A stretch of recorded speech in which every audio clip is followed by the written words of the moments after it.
Vamos ver o que tem pela frente? Cibersegurança. Perfeito. Olha, esse é um tema que, né, bombou aí recentemente, infelizmente por ocorrências, né? E é um tema, a segurança sempre é muito importante, agora a cibersegurança no mundo digital, obviamente. Quando entra nessa questão dos colaboradores, né? Eu quero pegar essa perspectiva no foco dos colaboradores. Como está sendo a preparação, comunicação, dentro desse analytics que você considera, tem alguma dimensão que é em relação a essa questão de cibersegurança? Ó, eu vou conectar primeiro na LGPD, né? Lei Geral de Proteção de Dados, né? A gente precisa ter, os dados tem que estar, a gente tem que ter um sigilo, a gente tem que ter cuidado, tem que ter política para poder fazer governança desses dados. E cibersegurança, né? Tem até o filme clássico lá do DiCaprio lá, o Prenda-me se for capaz. Esse né? filme é muito legal. Que fala disso, né? Ele mostra como que a gente pode penetrar numa empresa e pegar dados de forma não convencionais. Não é só o que vem via um e-mail, por exemplo, mas é também. Então tem que treinar as pessoas sobre isso. A cibersegurança que remete a algo digital, não Também obrigatoriamente digital, tem as pessoas, né? Por isso da minha pergunta. Recebe um e-mail que não é de um remetente conhecido. Parece besteira isso, né, gente? Mas ainda hoje a gente precisa falar disso para a organização. Dentro lá das análises que você faz, vamos dizer assim, tem um agrupamento, uma categoria que é entender o nível de... Você citou, né, que você entra, você observa várias dimensões. Uma delas tem um pouquinho da cibersegurança? Eu acho que sim, porque é muito na segurança dos dados. Então, por exemplo, se eu faço uma pesquisa de engajamento, que eu envio formulários de pesquisa para a organização. Sim. Essa pessoa, quando responde, eu não posso... O líder dessa pessoa não pode identificar que o Matheus comentou algo. Tá? Então, isso é a base, né? Porque a base. Senão acabou isso a cultura da empresa. Né? Internamente e externamente. Imagina uma base dessa vaza para mercado, por exemplo. Então, eu acho que é um grande tema, tem que nortear. São os pilares habilitadores, né? Então, cibersegurança, tem governança de dados, eles vêm todo aqui lado a lado habilitando toda essa conversa de cultura data-driven. Legal, muito bom. Vamos ver o que tem. Cultura de inovação. Boa. A questão da... Bem, inovação é um tema... as empresas abordam de várias formas, né? Seja departamentalizando, seja projetizado, seja como estratégia da empresa. Né? Tem empresas mais próximas de inovação, outras menos. Mas acho que a cultura de inovação remete às pessoas, né? A palavra cultura, claro que tem a questão da empresa. Como que você enxerga isso? Você enxerga qual que é o poder disso? Todo mundo tem que inovar numa empresa ou não? O que você daria de observações em relação a essa questão da atitude de experimentação, fail fast, sei lá, coisas relacionadas a isso? E eu acredito muito em desmistificar o termo e a forma de aterrissar a inovação e até quebrando um pouco o conceito. Então, para mim, sim, a forma de aterrissar, eu falei um pouco aqui de ambidestria organizacional. Então, sim, eu toco a operação, mas eu tenho também que evoluir essa operação, eu tenho que inovar. E inovar, para mim, nesse sentido, é sim a gente testar maneiras novas de fazer coisas que eu sempre fiz de uma outra maneira. Não, tá? Não precisa botar um drone lá, não por exemplo. É algo... Não são grandes disrupções. Lógico, Okay. A grande disrupção, sim, ela é, na essência, a inovação. Mas eu acho que para o mundo corporativo, uma forma da gente estimular que essas conjunto de pequenas coisas, uma hora vai surgir essa grande. Né? Porque a empresa tem que aprender a fazer isso. Tá acontecendo umas coisas curiosas, né? Acho que é por causa de sinergia do tema que a gente trabalha, né? Acho que a gente acabava, ao longo da vida, jogando na mesma área. Você usou o tema, a empresa precisa aprender, né? Eu ia te fazer a pergunta se você acha que a cultura de inovação, ou ter essa competência da cultura de inovação, ela é análoga para uma pessoa a questão do aprendizado contínuo. Sim, total. Porque como que a empresa aprende, né? Através dessa... E através da falha, concorda? Sim. E tem não sei se você já ouviu falar das estruturas libertadoras, que são um conjunto de práticas, né? Isso é legal também depois Conta um pouquinho. Que tem uma das estruturas, né? São 40 e poucos, se não me engano. Ela fala de soluções 15%. O que é isso? Teve um estudioso, Garrett Morgan, ele fez uma pesquisa com líderes do mundo inteiro e perguntou para eles, né? Os problemas que você tem para resolver, né? Onde que a solução deles mora? Né? Dentro da sua área ou fora? 85% responderam que moram fora esses problemas. Opa, se 85% mora fora, tem um 15% aqui que está ao meu alcance, concorda? O que você está fazendo com esse seu 15%? hoje, né? Imagine se todo mundo na companhia fizer 15%, isso somado, que é isso que a gente está falando. Ok, entendi. E algumas organizações, por vezes, você vê o cara, em vez de preocupar com os 15% dele, está preocupado com O 85% do outro. Né? E aí não faz o dele. Não Ou seja, faz. se todo mundo melhorar o seu próprio 15%, Exato. nem que às vezes não faça a perfeição, mas se melhorar, é nessa linha. É nessa linha, e eu acho que tem muito aquela conversa que a gente estava de conectar estratégia com execução. O que importa? Né? Porque talvez ele está se perdendo no 85% que está fora, que nem é estratégico. Né? Quando você... aí é uma pergunta técnica em relação à questão da aplicação do data-driven em relação a isso. Se você começa a ver provavelmente, ao longo do tempo, com algumas medições, essa questão do... Vamos supor que faz uma referência, um cruzamento com impedimentos, né? Uhum. Então você começa a ter um impedimento, não, é porque o impedimento é da outra área, o impedimento é do outro projeto, ou da outra grupo. Sempre é, né? E aí você está fazendo essa avaliação dos colaboradores, você está fazendo... Você está fazendo essa análise contínua de informações que impactam a vida do colaborador, experiência.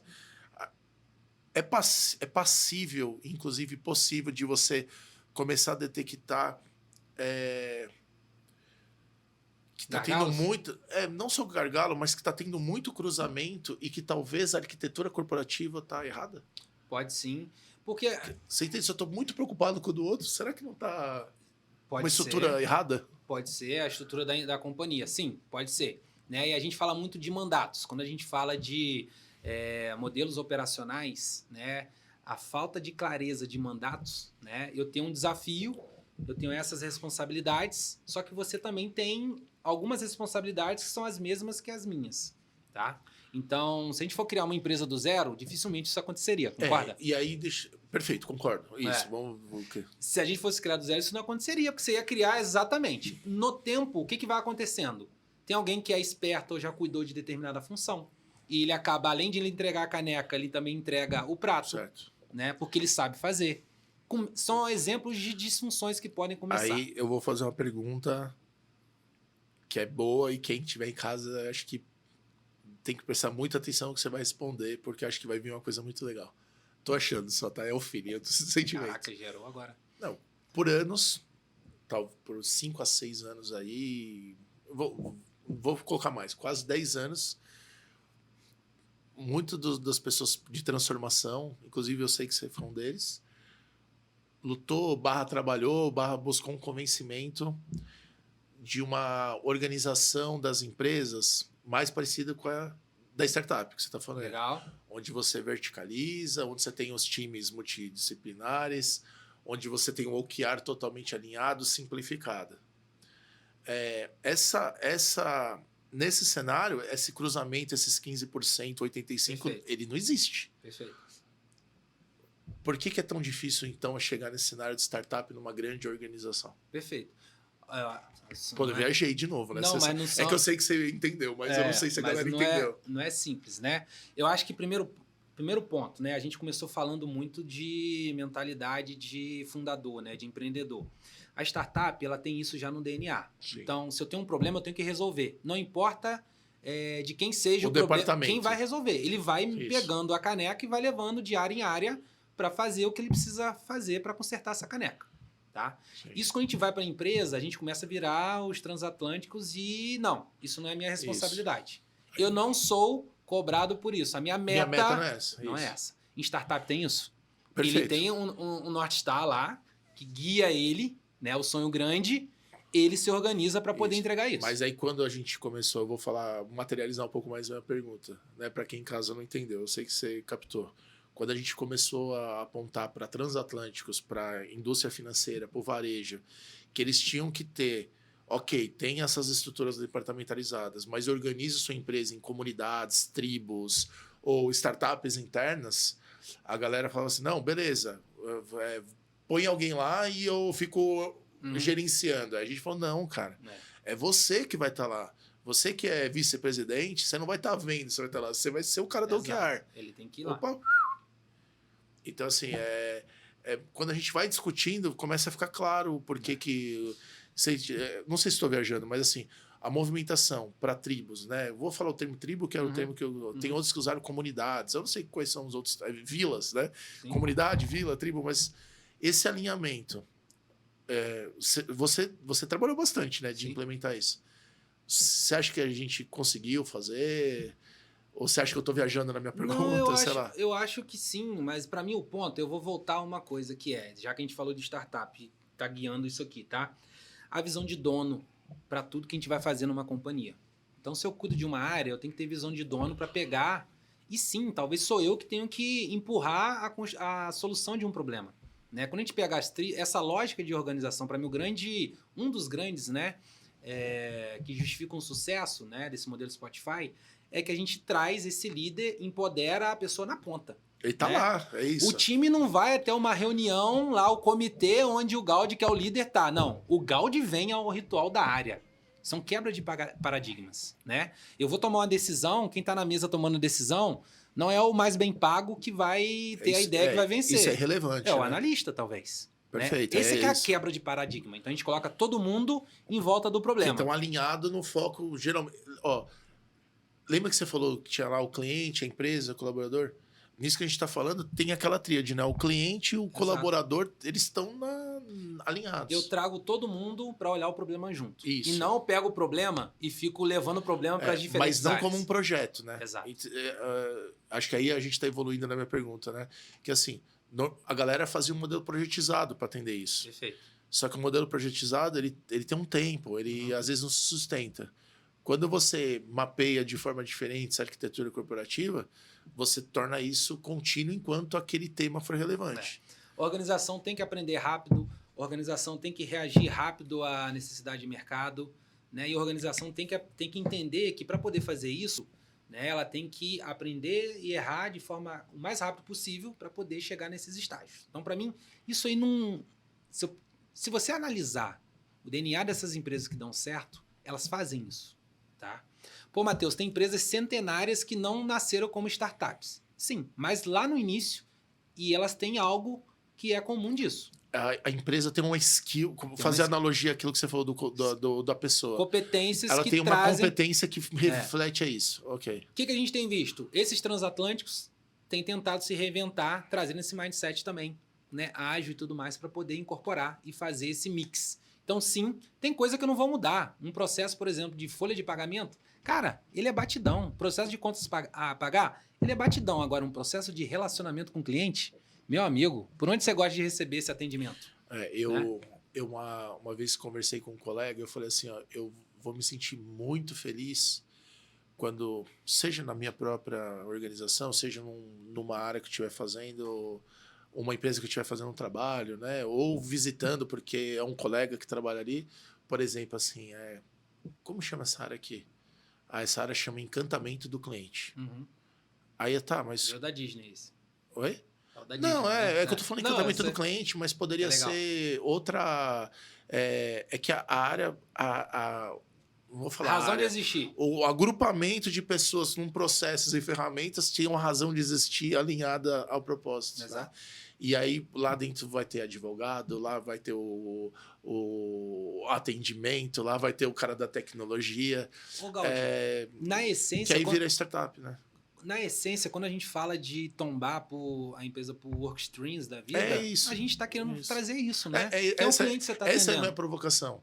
E aí a gente passou vários anos fazendo esse tombamento. É que você trouxe mais um nome, workstream ou era a comunidade, então não importa.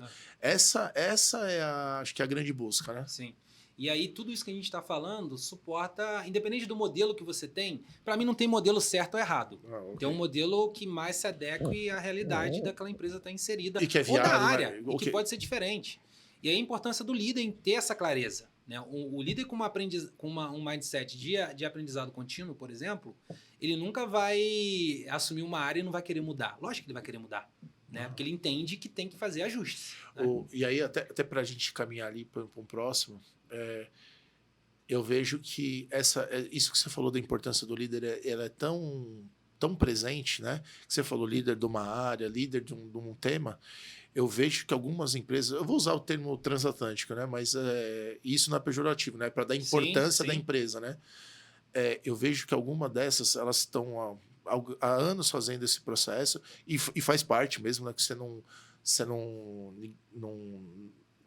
você faz isso progressivamente, o ganho de maturidade é progressivo. E eu vejo, principalmente nos últimos 2 anos, que não é só a liderança departamental, é a liderança da empresa. Total. Tá vindo com esse DNA do que a gente está falando. E aí acho que acelera, né? E as empresas têm que ter muita clareza disso, né? Porque o líder molda comportamento. Se ele molda comportamento, ele está ditando como a empresa vai operar, concorda? Ele vai influenciar absolutamente, quando né? Quando a gente fala de cultura da companhia, a peça fundamental, uma das, né, é a liderança. O líder é exemplo dessa cultura. Outra âncora disso, né? Onde que a empresa investe o dinheiro, o orçamento dela? Onde está o maior orçamento? Isso vai dizer quando o que você olha, importa. diz para a direção. Quem que é promovido, quem que é reconhecido na companhia é um outro sinal. Então, o líder que é exemplo da cultura, se ele é promovido, eu me espelho nele. Sim. Se ele não é, né, não tem um comportamento não é legal, por ali que é a referência. É errado. Né? Isso tudo, veja, de novo o RH aqui, né? Ajudando a fazer essa cola. Eu quase chego.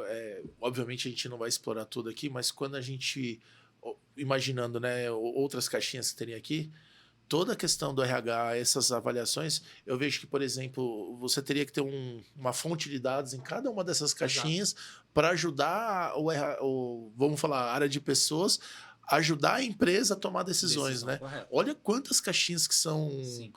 Aqui são caixinhas que eu acabei colocando e tal, mas não importa. Mas não é uma ou duas coisas, são...